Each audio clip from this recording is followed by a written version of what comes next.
नमस्कार दोस्तों, स्वागत है कुंभ राशि के जातकों का जुलाई के महीने के राशिफल में। तो आइए शुरू करते हैं आपकी रीडिंग। पहले एक कार्ड निकाला है मैंने सुपर अट्रैक्टर डेक से। ये कह रहा है कि मेरे अंदर की शांति भी बढ़ती है जैसे जैसे मेरा विश्वास ब्रह्मांड में बढ़ता है।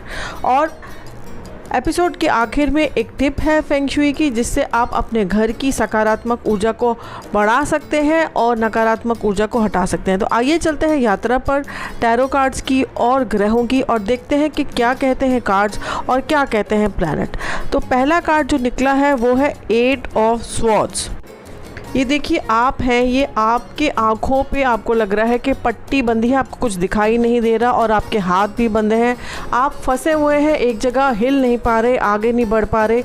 लेकिन आपको ये ध्यान रखना चाहिए कि कितनी भी कठिन परिस्थिति क्यों ना हो, अगर आप ठंडे दिमाग से काम करेंगे तो आपको ज़रूर रास्ता मिल जाएगा। और ये आपको ध्यान रखना चाहिए कि ये एक अस्थाई परिस्थिति है, ये कोई परमानेंट परिस्थिति नहीं है, परमानेंट सिचुएशन नहीं है, ये जल्दी ही चली जाएगी।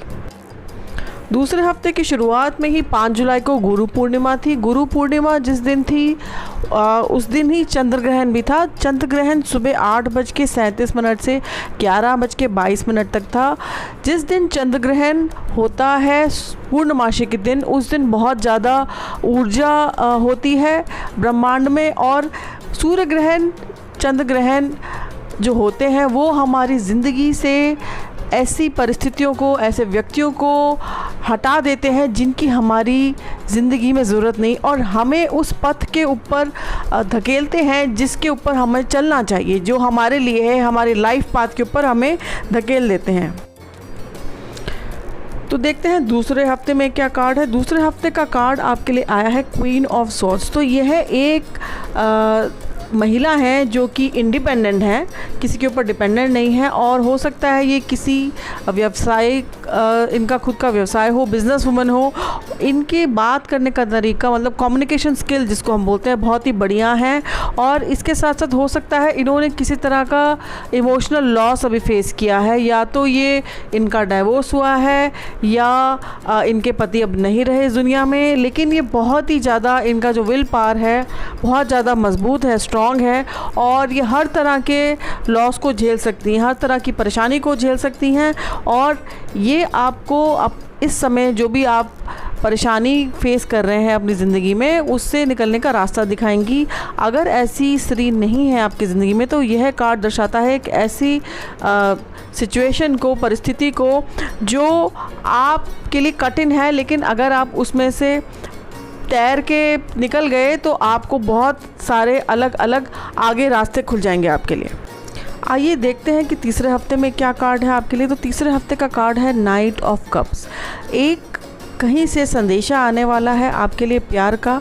हो सकता है आप इस संदेशे का इंतज़ार कर रहे हैं और आप इस समय बहुत ज़्यादा भावुक हैं और बहुत बेसब्री से आप इस संदेशे का इंतज़ार कर रहे हैं।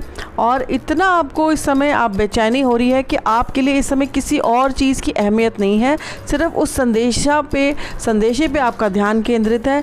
इसके अलावा अगर आप इस ऐसी स्थिति में नहीं है कि किसी का संदेशे का इंतज़ार कर रहे हैं, तो यह कार्ड दर्शाता है कि कोई ऐसा व्यक्ति है, कोई ऐसा दोस्त है आपकी ज़िंदगी में जो कि ऑनेस्ट है और बहुत बुद्धिमानी है और आपको किसी भी तरह की हेल्प देने के लिए, सहायता देने के लिए तैयार है।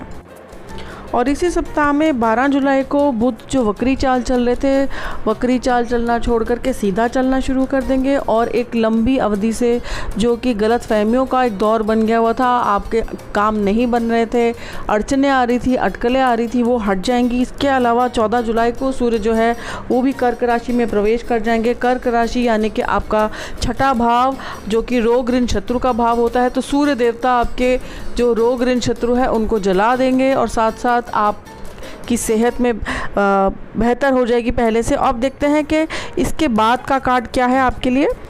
और इस हफ्ते में कार्ड है हमारे पास आपके लिए नाइट ऑफ सॉर्ड्स। तो ये कार्ड कह रहा है कि किसी तरह की खबर जो आपके हित में नहीं है ऐसे आ सकती है आपके पास, जो आपको बेचैन कर देगी, ऐसी खबर आ सकती है। बहुत ज़्यादा ऊर्जा है इस कार्ड में और थोड़ी सी नकारात्मक ऊर्जा ज़्यादा है। आपको बहुत तेज़ गुस्सा आ सकता है और गुस्सा आपका बिल्कुल वाजिब होगा, लेकिन आपको ये ध्यान रखना है कि आपको अपने गुस्से पे संयम रखना है, नहीं तो बात आपके हाथ से निकल जाएगी। और ऐसा भी हो सकता है कि इस समय आप जो हैं अपने आइडियाज़ जो हैं दूसरों के ऊपर थोप रहे हैं और इसकी वजह से दूसरे जो हैं थोड़ा सा आपके अगेंस्ट हो रहे हैं। तो आपको अपनी बात को अगर किसी के सामने रखा है तो ऐसे रखना चाहिए कि सामने वाले को बुरा नहीं लगे। तो इस बात का आपको ख़ास तौर पे ध्यान रखना चाहिए। और अब देखते हैं आखिरी सप्ताह क्या लेकर के आया है आपके लिए। ये लाया है द चैरियट कार्ड। तो देखिए इसमें दो तरह के घोड़े हैं, ये रथ पे सवार है एक व्यक्ति, एक सफ़ेद एक काला। तो दो तरह की विपरीत ऊर्जा होंगी इस समय और आपको तेज़ी, आपकी ज़िंदगी में तेज़ी आ जाएगी, रफ्तार आ जाएगी और आप भी बहुत बिज़ी हो जाएंगे और आपके पास इतनी ऊर्जा होगी कि जितना आपका काम है उसको आप कर लेंगे, निपटा लेंगे समय में। और इसके साथ साथ ऐसा भी हो सकता है कि आप बहुत खुश रहेंगे, आप इतना कार्य होगा लेकिन फिर भी आप बहुत खुश रहेंगे। और इसके साथ साथ आप अगर किसी के प्रति आपका आकर्षण हो रहा है इस समय तो आपको थोड़ा ध्यान रखना चाहिए, क्योंकि जितनी जल्दी वो आकर्षण शुरू हुआ है उतनी जल्दी वो आकर्षण ख़त्म भी हो जाएगा। मतलब कि जिसको हम बोलते हैं कि क्षण भर का आकर्षण है, तो इसको थोड़ा आपको ध्यान रखना चाहिए कि कहीं आपको बाद में ठेस ना पहुँचाए आपके हृदय को। आइए बात करते हैं कि फेंग शुई टिप की, कि किस तरह से हम क्रिस्टल्स के ज़रिए अपने घर में ऊर्जा के स्तर को बढ़ा सकते हैं, नकारात्मक ऊर्जा हटा सकते हैं। तो आपको अपने घर में साउथ वेस्ट कॉर्नर में, मतलब कि दक्षिण पश्चिम दिशा में आपको वहाँ पे क्रिस्टल्स रखने चाहिए और आपको अपने घर में, पूरे घर में हमेशा अच्छे से वहाँ पे लाइट होनी चाहिए, मतलब कि प्रकाश जाना चाहिए। कोई भी ऐसा हिस्सा ना हो जहाँ पे प्रकाश ना जा रहा हो। जहाँ पे आपका स्टोर रूम है, चाहे आपका गराज है जहाँ आप गाड़ियाँ खड़ी करते हैं, वहाँ पे भी प्रकाश अच्छे से जाना चाहिए। और इसके अलावा पूरा घर आपका व्यस्त होना चाहिए, मतलब अस्त व्यस्त नहीं होना चाहिए, अच्छी तरह से सब चीज़ जगह पे हो। इसके साथ साथ आप अपने घर में अलग अलग क्रिस्टल्स रख सकते हैं अपने घर की सकारात्मक ऊर्जा को बढ़ाने के लिए। नॉर्थ ईस्ट में रख सकते हैं, साउथ वेस्ट में रख सकते हैं, साउथ ईस्ट में रख सकते हैं।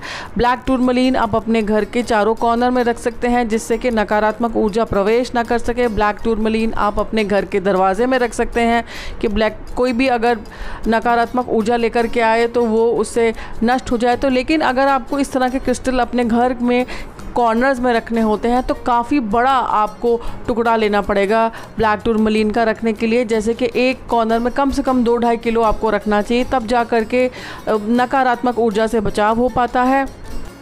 अब हम बात करते हैं हमारी आने वाली वर्कशॉप जो है रेकी। जी हाँ, रेकी सारे लेवल्स की वर्कशॉप शुरू हो गई है, आप हमसे संपर्क कर सकते हैं। तो इसके साथ ही मैं आपसे विदा लाना चाहूँगी इस शुभकामना के साथ कि आने वाला महीना आपकी ज़िंदगी में सकारात्मक ऊर्जा को लेकर के आए और नकारात्मक ऊर्जा को हटाए। अगले बार तक के लिए नमस्कार।